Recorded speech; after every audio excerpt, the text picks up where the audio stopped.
Okay, so there are two ways to join t-shirt together when you want to make yarn out of t-shirt material, or when you want to, join strips together to make a rug. When making a rug, I suggest use a little of both. You use both styles, you kind of switch back and forth. So the easiest one, and the one you'll see most frequently, is this type, where you have two slits and then you just kind of feed them through each other, which I'll show you specifically how to do that in a second. But how you do this can make the knot either more or less obtrusive. So on a t-shirt material, when you pull it, you can see it naturally is curling. You can use that natural curl to your benefit. So here we have this curl is faced upwards and this curl is facing downwards. Now, we want to knot this in a way that it curls kind of around the knot so that it stays nice and tight. So I'll show you what I mean here. So we feed this one, the one that's facing down, through the one that's facing up.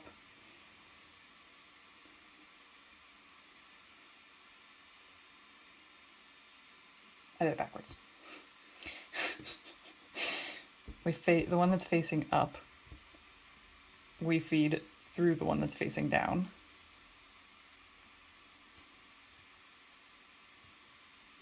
Okay, like so.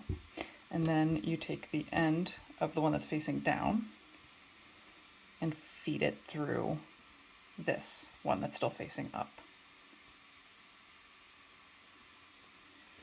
And if you make sure to keep it from bunching up on each other, and you control how you pull it tight, so just making sure stuff isn't rolling in a funny way, you can make this a pretty unobtrusive knot. So I'm futzing with this a little bit more than I maybe would normally, but there we go.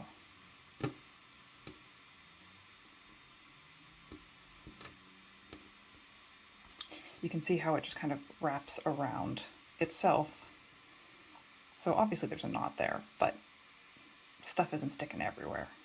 Conversely, if you don't focus on how you do it, so let's say instead of feeding it through that way, we feed it through the opposite way. If you're just kind of moving quick and not really paying attention. Now you've got this. And you can absolutely, fold it down and try to make it neat, but it takes a lot more effort, and it's more likely to, the second it's maybe not tucked down by another strand, spring out like that and be very obvious in your rug or your yarn or whatever. So that's the one way.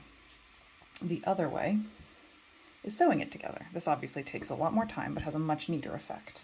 So when you sew things together, you also can use the curve to your benefit. So you want this facing down and you want this facing up, so back to back. So you want the backs of the fabric to each other, like so. Now, when you're making a rug like this, you end up with a decent amount of joins and seams and stuff like that, which can get bumpy and look, and be obvious in your rug. So I try to minimize that as much as possible without spending too much time on it. So I, instead of joining every single one the other way with the slits, which can be really bumpy, I will sew them together. So the way to sew it so that it's the least bumpy is line these up square to square. And then start in this corner. And I'm kind of lazy with how I sew. I loaned my serger to someone, so I can't serge it, which is what I would probably normally do. And a sewing machine has a hard time with t-shirt fabric, or at least my sewing machine does.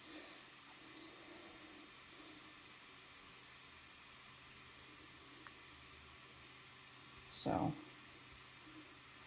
like so, and then just for a little bit extra, I go back the other direction. I'm sure that this is a terrible way to do it, and that people have very strong opinions about how I'm ruining this, but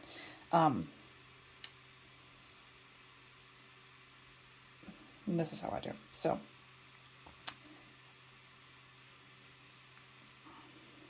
one second while I finish sewing this up.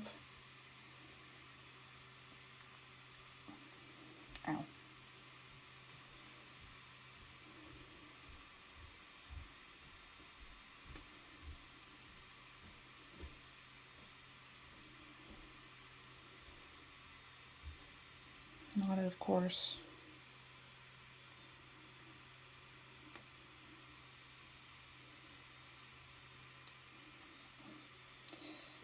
If you have, you know, control over things, which I never do.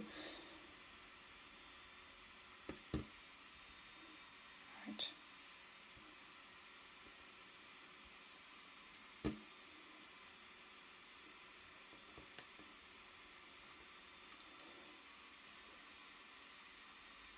So gnawing it like so, and now we've got it like that. Trim this, of course. And then trim along here. Making sure not to nick that and undo your work. Now when you fold it back the right way, you can see how it kind of effortlessly joins together, and there's not even a place where it's extra bulky because the seam is kind of spread out. So it doesn't bulk up as you're crocheting around it or using it in a rag rug or whatever. Now, obviously this takes more time, but doesn't look as nice as the knot, or reverse that. It takes more time, but looks nicer than the knot. So why not just do this all the time if you're like me and a perfectionist? The answer is, when you're doing a rag rug, if you mess up and you need to undo it, unraveling countless yards of fabric like this is impossible. And when you try to redo it again, rebraid it, you can't work with yarn that long or fabric that long.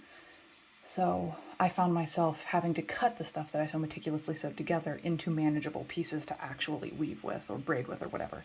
So I sew these together until it's a length that just kind of presses my ability to work with it without getting annoyed, and then use that up, and then knot on another length of fabric that I have sewn together to be just long enough to almost be annoying. And then that way you minimize the number of knots that are visible in your rug, but if you need to go back and pull out some things and redo it, you're not miserable.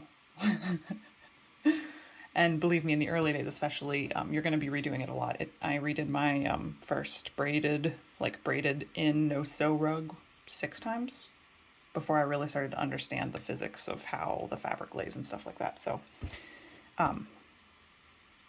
combination of the two is my recommendation.